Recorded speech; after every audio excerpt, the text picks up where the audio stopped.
अस्सलामुअलैकुम वरहमतुल्लाहि वबरकातुहू।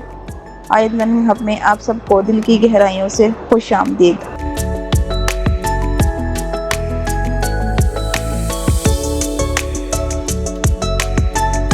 Question number 1 का पार्ट 5 है 196 को चेक करते हैं कि क्या हमारे पास ये स्क्वायर है या नहीं है। चले हम चेक करते हैं कि स्क्वायर है कि नहीं है। 196 2 9 are 18 2 8 are 16 2 4 are 8 2 9 are 18 7 1 are 7 7 7 are 49 7 1 are 7। ठीक है, 2 9 are 18 2 8 are 16 2 4 are 8 2 9 are 18 7 7 are 49 7 1 are 7। तो हमारे पास 196 जो है कि 2 मल्टीप्लाई 2 मल्टीप्लाई 7 मल्टीप्लाई 7 ये भी पेयर बन रहा है, ये भी पेयर बन रहे हैं। तो हम कह सकते हैं कि 196 is a square. 196 is a square क्योंकि इसके पेयर्स बन रहे हैं, हमारे पास ये स्क्वायर है। ठीक है, अब हम 144 को सेम एज इट इज करेंगे जो कि हमारे पास क्वेश्चन नंबर 1 का फोर्थ पार्ट है।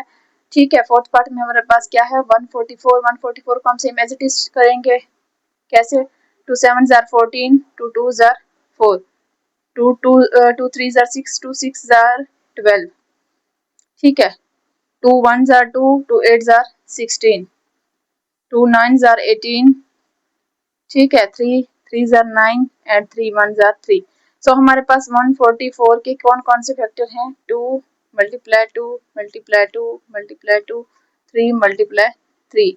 ये हमारे पास पेयर पेयर बन रहे हैं। ठीक है, मतलब हमारे पास पेयर्स बन रहे हैं। सो हम कह सकते हैं कि 144 क्या है? Is a square. 144 is a square.